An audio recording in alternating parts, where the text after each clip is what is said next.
Welcome to PseudoPod Towers. Get comfy. Find a cushion to hide behind. You're going to need it. PseudoPod, episode 600. Woo-woo! June 22nd, 2018. This week's story, The Graveyard Rats by Henry Kuttner.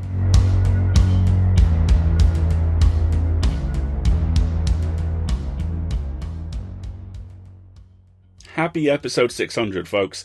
And where some people celebrate with extraordinary joy in fireworks, we figure what could possibly be more festive than terrifying, possibly supernaturally intelligent rats, grave robbing, and mummies.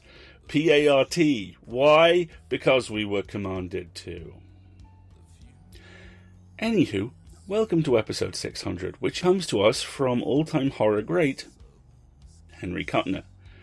Kuttner was a friend of Lovecraft's and contributed several stories and deities to the Lovecraft mythos.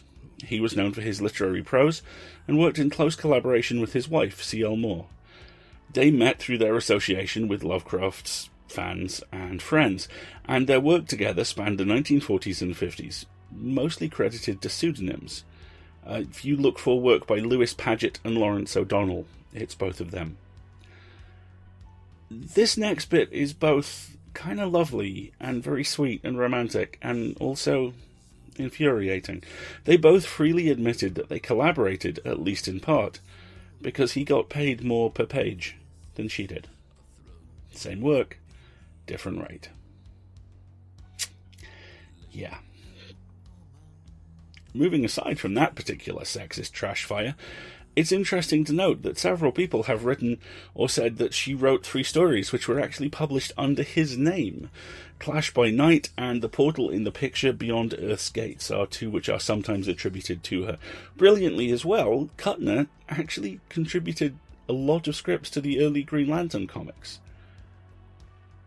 Even more brilliantly, L. Sprague de Camp, who knew them both well, talked a lot about how their collaboration was so seamless they would often not be able to find the joints between their work once the story was completed. I really like that.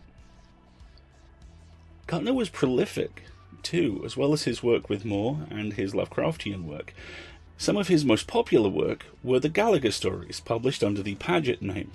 These were about a man who invented high-tech solutions to client problems when stinking drunk, and could never remember exactly what he'd built or why after sobering up. So yes, Henry Kuttner basically gave the world proto-drunk MacGyver, and I think that, even moving aside from his other numerous achievements, is worthy of praise. Interestingly as well, you actually have the opportunity to see a movie, loosely-ish, based on one of Kuttner's stories. The Lewis Paget short story, Mimsy with the Borogroves, was filmed under the title The Last Mimsy. In addition, The Best of Henry Kuttner was republished at the same time as the movie, in 2007, under the title The Last Mimsy Stories. I haven't read the book. I hope the Lovecraft stories weren't included in there. That might be a little bit of a stylistic gear shift. Anywho, the movie is well worth tracking down, because it's really good fun. And there are a couple of Kuttner collections which are available for quite cheap, which we will put in the show notes so you can track them down if you're interested.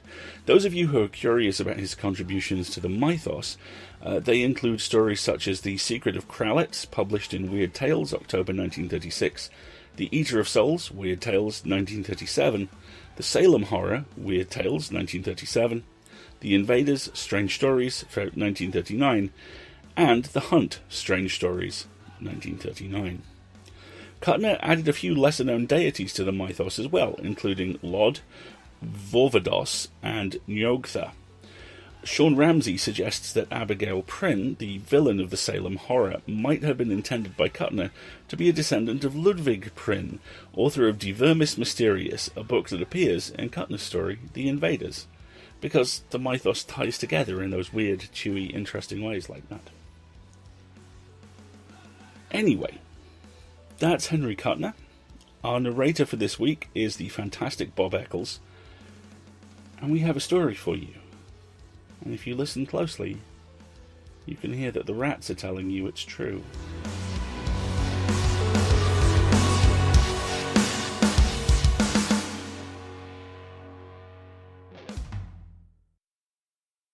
The Graveyard Rats by Henry Kuttner, narrated by Bob Eccles. Old Masson, the caretaker of one of Salem's oldest and most neglected cemeteries, had a feud with the rats. Generations ago they had come up from the wharves and settled in the graveyard, a colony of abnormally large rats, and when Masson had taken charge after the inexplicable disappearance of the former caretaker, he decided that they must go. At first he set traps for them and put poisoned food by their burrows, and later he tried to shoot them, but it did no good. The rats stayed. They were large, even for the mus decumanus, which sometimes measures 15 inches in length, exclusive of the naked pink and gray tail. Masson had caught glimpses of some as large as good-sized cats, and when, once or twice, the gravediggers had uncovered their burrows, the malodorous tunnels were large enough to enable a man to crawl into them on his hands and knees. The ships that had come generations ago from distant ports to the rotting Salem wharves had brought strange cargoes. Masson wondered sometimes at the extraordinary size of these burrows. He recalled certain vaguely disturbing legends he had heard since coming to ancient, witch-haunted Salem, tales of a moribund, inhuman life that was said to exist in forgotten burrows in the earth. The old days, when Cotton Mather had hunted down the evil cults that worshipped Hecate, and the dark Magna Mater in frightful orgies, had passed, but dark, gabled houses still leaned perilously towards each other over narrow cobbled streets, and blasphemous secrets and mysteries were said to be hidden in subterranean cellars and caverns, where forgotten pagan rites were still celebrated in defiance of law and sanity. Wagging their gray heads wisely, the elders declared that there were worse things than rats and maggots crawling in the unhallowed earth of the ancient Salem cemeteries. And then, too, there was this curious dread of the rats. Masson disliked and respected the ferocious little rodents, for he knew the danger that lurked in their flashing, needle-sharp fangs, but he could not understand the inexplicable horror which the oldsters held for deserted rat-infested houses. He had heard vague rumors of ghoulish beings that dwelt far underground, and that had the power of commanding the rats, marshalling them like horrible armies. The rats, the old men whispered, were messengers between this world and the grim and ancient caverns far below Salem. Bodies had been stolen from graves for nocturnal subterranean feasts, they said. The myth of the Pied Piper is a fable that hides a blasphemous horror, and the black pits of Avernus have brought forth hell-spawned monstrosities that never venture into the light of day. Masson paid little attention to these tales. He did not fraternize with his neighbors, and, in fact, did all he could to hide the existence of the rats from intruders. Investigation, he realized, would undoubtedly mean the opening of many graves, and while some of the gnawed, empty coffins could be attributed to the activities of the rats, Masson might find it difficult to explain the mutilated bodies that lay in some of the coffins. The purest gold is used in filling teeth, and this gold is not removed when a man is buried. Clothing, of course, is another matter, for usually the undertaker provides a plain broadcloth suit that is cheap and easily recognizable. But gold is another matter, and sometimes, too, there were medical students and less reputable doctors who were in need of cadavers, and not over-scrupulous as to where these were obtained. So far, Masson had successfully managed to discourage investigation. He had fiercely denied the existence of the rats, even though they sometimes robbed him of his prey. Masson did not care what happened to the bodies after he had performed his gruesome thefts, but the rats inevitably dragged away the whole cadaver through the hole they gnawed in the coffin. The size of these burrows occasionally worried Masson. Then, too, there was the curious circumstance of the coffins always being gnawed open at the end, never at the side or top. It was almost as though the rats were working under the direction of some impossibly intelligent leader. Now he stood in an open grave and threw a last sprinkling of wet earth on the heap beside the pit. It was raining, a slow, cold drizzle that for weeks had been descending from soggy black clouds. The graveyard was a slough of yellow, sucking mud, from which the rain-washed tombstones stood up in irregular battalions. The rats had retreated to their burrows, and Masson had not seen one for days. But his gaunt, unshaved face was set in frowning lines. The coffin on which he was standing was a wooden one. The body had been buried several days earlier, but Masson had not dared to disinter it before. A relative of the dead man had been coming to the grave at intervals, even in the drenching rain. But he would hardly come at this late hour, no matter how much grief he might be suffering, Masson thought, grinning wryly. He straightened and laid the shovel aside. From the hill on which the ancient graveyard lay, he could see the lights of Salem flickering dimly through the downpour. He drew a flashlight from his pocket. He would need light now. Taking up the spade, he bent and examined the fastenings of the coffin. Abruptly, he stiffened. Beneath his feet, he sensed an unquiet stirring and scratching, as though something were moving within the coffin. For a moment, a pang of superstitious fear shot through Masson, and then rage replaced it as he realized the significance of the sound. The rats had forestalled him again. In a paroxysm of anger, Masson wrenched at the fastenings of the coffin. He got the sharp edge of the shovel under the lid and pried it up until he could finish the job with his hands. Then he sent the flashlight's cold beam darting down into the coffin. Rain spattered against the white satin lining. The coffin was empty. Masson saw a flicker of movement at the head of the case and darted the light in that direction. The end of the sarcophagus had been gnawed through, and a gaping hole led into darkness. A black shoe, limp and dragging, was disappearing as Masson watched, and abruptly he realized that the rats had forestalled him by only a few minutes. He fell on his hands and knees and made a hasty clutch at the shoe, and the flashlight incontinently fell into the coffin and went out. The shoe was tugged from his grasp. He heard a sharp, excited squealing, and then he had the flashlight again and was darting its light into the burrow. It was a large one. It had to be, or the corpse could not have been dragged along it. Masson wondered at the size of the rats that could carry away a man's body, but the thought of the loaded revolver in his pocket fortified him. Probably if the corpse had been an ordinary one, Masson would have left the rats with their spoils, rather than venture into the narrow burrow. But he remembered an especially fine set of cufflinks he had observed, as well as a stick-pin that was undoubtedly a genuine pearl. With scarcely a pause, he clipped the flashlight to his belt and crept into the burrow.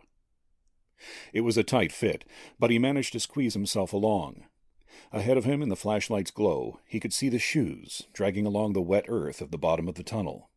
He crept along the burrows as rapidly as he could, occasionally barely able to squeeze his lean body through the narrow walls. The air was overpowering with its musty stench of carrion. If he could not reach the corpse in a minute, Masson decided, he would turn back. Belated fears were beginning to crawl, maggot-like, within his mind, but greed urged him on. He crawled forward, several times passing the mouths of adjoining tunnels. The walls of the burrow were damp and slimy, and twice lumps of dirt dropped behind him. The second time he paused and screwed his head around to look back. He could see nothing, of course, until he had unhooked the flashlight from his belt and reversed it. Several clods lay on the ground behind him, and the danger of his position suddenly became real and terrifying. With thoughts of a cave-in making his pulse race, he decided to abandon the pursuit, even though he had now almost overtaken the corpse and the invisible things that pulled it. But he had overlooked one thing. The burrow was too narrow to allow him to turn. Panic touched him briefly, but he remembered a side tunnel he had just passed, and backed awkwardly along the tunnel until he came to it. He thrust his legs into it, backing until he found himself able to turn. Then he hurriedly began to retrace his way, although his knees were bruised and painful. Agonizing pain shot through his leg. He felt sharp teeth sink into his flesh and kicked out frantically. There was a shrill squealing and the scurry of many feet. Flashing the light behind him, Masson caught his breath in a sob of fear as he saw a dozen great rats watching him intently, their slitted eyes glittering in the light. They were great misshapen things, as large as cats, and behind them he caught a glimpse of a dark shape that stirred and moved swiftly aside into the shadow, and he shuddered at the unbelievable size of the thing. The light held them for a moment, but they were edging closer, their teeth dull orange in the pale light. Masson tugged at his pistol, managed to extricate it from his pocket, and aimed carefully.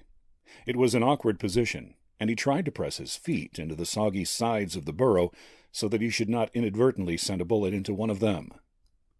The rolling thunder of the shot deafened him for a time, and the clouds of smoke set him coughing.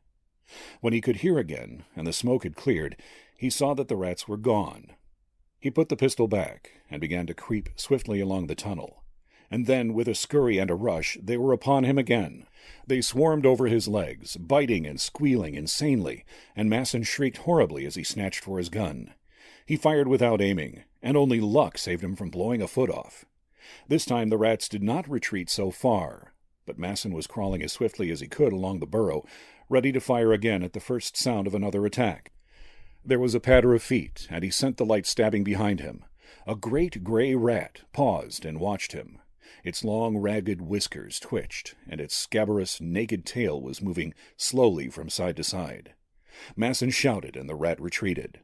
He crawled on, pausing briefly, the black gap of a side tunnel at his elbow, and he made out a shapeless huddle on the damp clay a few yards ahead. For a second he thought it was a mass of earth that had been dislodged from the roof, and then he recognized it as a human body. It was a brown and shriveled mummy, and with a dreadful, unbelieving shock, Masson realized that it was moving. It was crawling towards him, and in the pale glow of the flashlight, the man saw a frightful gargoyle face thrust into his own. It was the passionless, death's head skull of a long-dead corpse, instinct with hellish life, and the glazed eyes, swollen and bulbous, betrayed the thing's blindness. It made a faint groaning sound as it crawled toward Masson, stretching its ragged and granulated lips in a grin of dreadful hunger, and Masson was frozen with abysmal fear and loathing.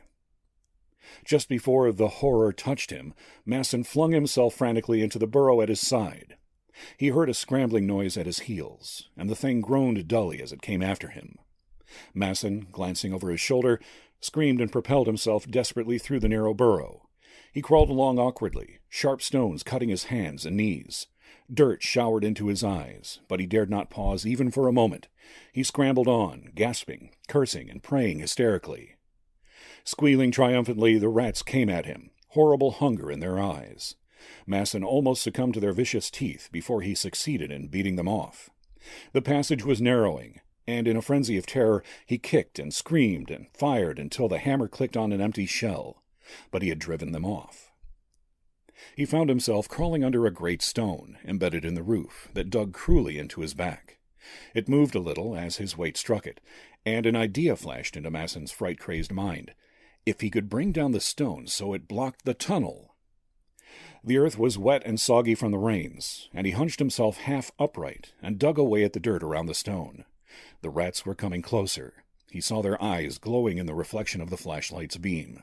Still, he clawed frantically at the earth. The stone was giving. He tugged at it, and it rocked in its foundation. A rat was approaching, the monster he had already glimpsed. Gray and leprous and hideous, it crept forward with its orange teeth bared, and in its wake came the blind, dead thing, groaning as it crawled. Masson gave a last frantic tug at the stone. He felt it slide downwards, and then he went scrambling along the tunnel. Behind him the stone crashed down, and he heard a sudden frightful shriek of agony. Clods showered upon his legs. A heavy weight fell on his feet, and he dragged them free with difficulty. The entire tunnel was collapsing. Gasping with fear, Masson threw himself forward as the soggy earth collapsed at his heels. The tunnel narrowed until he could barely use his hands and legs to propel himself. He wriggled forward like an eel, and suddenly felt satin tearing beneath his clawing fingers, and then his head crashed against something that barred his path. He moved his legs, discovering that they were not pinned under the collapsed earth. He was lying flat on his stomach, and when he tried to raise himself, he found that the roof was only a few inches from his back. Panic shot through him. When the blind horror had blocked his path, he had flung himself desperately into a side tunnel, a tunnel that had no outlet. He was in a coffin, an empty coffin into which he had crept through the hole the rats had gnawed in its end. He tried to turn on his back and found that he could not. The lid of the coffin pinned him down inexorably. Then he braced himself and strained at the coffin lid. It was immovable, and even if he could escape from the sarcophagus, how could he claw his way up through 5 feet of hard-packed earth? He found himself gasping. It was dreadfully fetid, unbearably hot. In a paroxysm of terror, he ripped and clawed at the satin until it was shredded.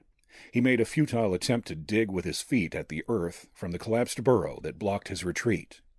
If he were only able to reverse his position, he might be able to claw his way through to air.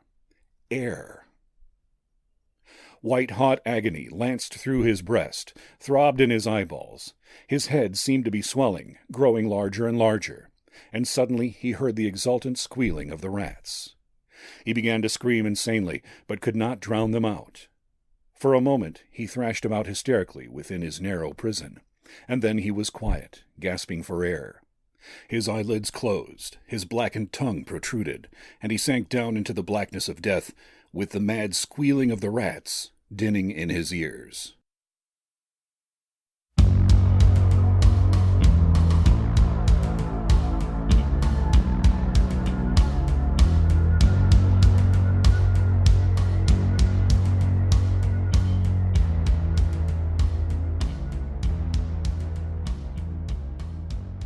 And again, we come back to absence. It's like, to use a slightly odd culinary metaphor, the sugar bowls you can make that are defined by the balloon you destroy to create them. Here's how it works, and I have not done this personally, so if you do want to pursue this particular path of culinary science, do so at your own risk. Fill a balloon with water, sit it in a glass, melt some sugar down, and if you're feeling all fancy, stir in some food colouring, or hundreds and thousands, or booze, maybe not that last one. Pour the sugar over the top. Wait. Once it's cooled, pop the balloon, upend the sugar lava which is now set, and voila! Edible bowl. We'll put the recipe in the show notes, and it's a weirdly fitting metaphor. The balloon is destroyed, but the shape of it defines what remains. The dead are gone, but their shape, their presence, defines everything from the tunnels to the greed of the protagonist to the terror he feels and fails to heed.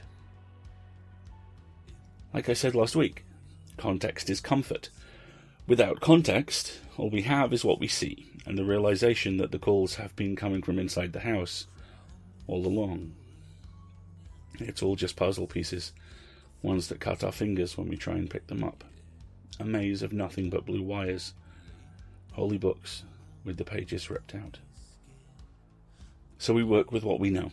We work with what we see, and what we know and what we see is the rats in this cemetery are not to be messed with, and the dead do not like their sleep being interrupted or their corpses mutilated in the slightest.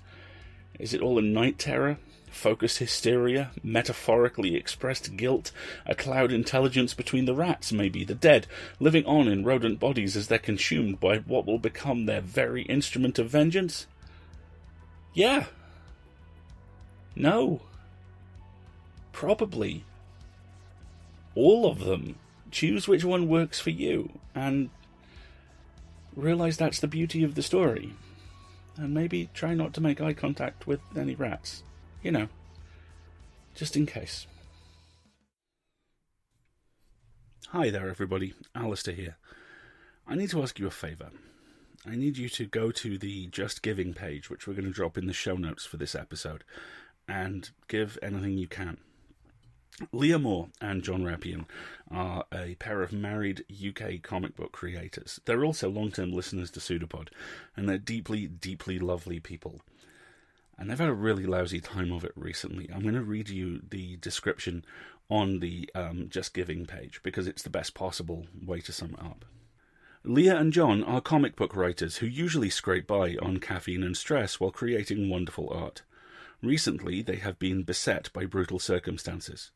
John lost his sister Dawn, and Leah has suffered a severe and degenerative brain injury at download, metal, and has had an operation to remove a blood clot. Needless to say, their already fragile and insecure method of putting food on the table for themselves and their 3 kids, 2 feral, is going to be impossible while Leah recovers and John looks after her. As an artistic community and bunch of pals, let's raise some money to help them, and then we can use our generosity later on as leverage for favours and cake. As I write this, they asked for £2,500. They have just over 10,000. And that speaks very much to the kind of people that Leah and John are. They are endlessly talented and endlessly hardworking and just fundamentally lovely.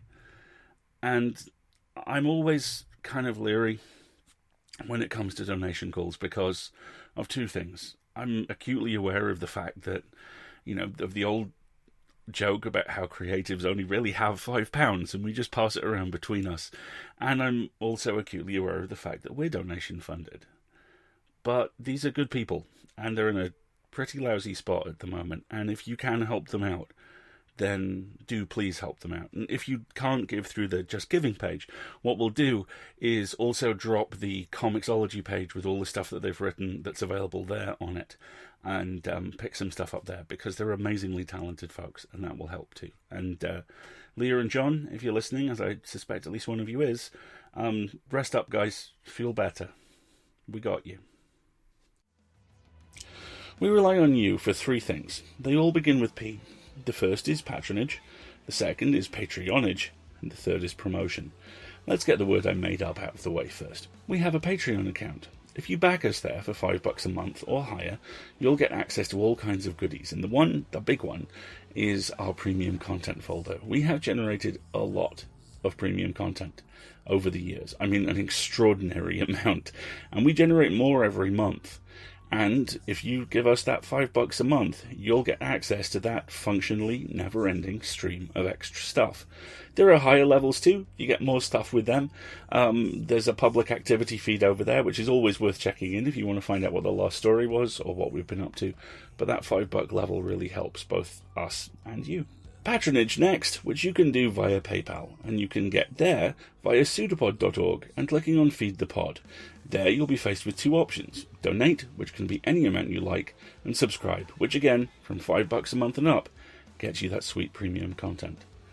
Finally, we are very aware that not everyone has the financial wherewithal and capability to back us, and the last thing we want to do is make any of our listeners feel left out. So, if you want to help out, but you can't afford to donate, you can still help out.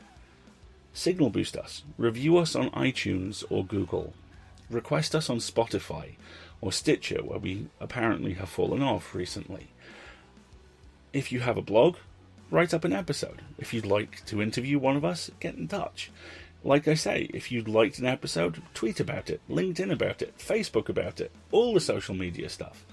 It all helps. It all raises our visibility, and the more visibility we have, the more people see us, and the more people see us, the more visibility we have, and the more money comes in, and the more attention we get, and it becomes a righteous circle, and one which can be created by nothing more complex, nothing harder than just clicking retweet, or talking for 140 or 280 characters about how much you liked or what you thought of an episode. So, there it is. Patronage, Patreonage, promotion. If you can, please help out on one of those. We would really appreciate it. Now, with that out of the way, thank you. To those of you who help, those of you who listen, those of you who write to us and tell us what these stories mean to you. This job really is speaking into a microphone in closets across a variety of time zones, and it's incredibly easy to sometimes feel like there's no one else on the other side. So, to everyone who listens, everyone who helps, staff members, old and new, authors, narrators, audio producers, slushers, forum mods, to our fellow travellers on these darkest of roads, Faculty of Horror, No Sleep, Archive 81, Magnus Archives, Westvolt Radio, and all the rest of this incredible, bustling, happy, busy community. Thank you. It takes a village to scare the bejesus out of people every week for 600 episodes. And this is one hell of a village. Join us next week for the start of the march to episode 750 with Flash on the Borderlands 43, Steelers versus Cardinals. Or is it? I mean, I don't doubt we could do a football horror spotlight, but will we? Next week? Tune in and find out. Spoilers, we don't. It's actually The Grinding of Gears as the theme, featuring Thomas Welsh, read by Siobhan Gallican, Linda D. Addison, read by Scott Campbell, and Steve Rasnick-Tem, read by Spencer Disparty. Until then, we will be PseudoPod, a production of Escape Artists Incorporated, released under a Creative Commons Attribution Non-Commercial No Derivatives license under a 3.0 license, as we have always been. And we leave you with this quote from Neil Gaiman's old Sandman bio. Powerful big rats, gentlemen.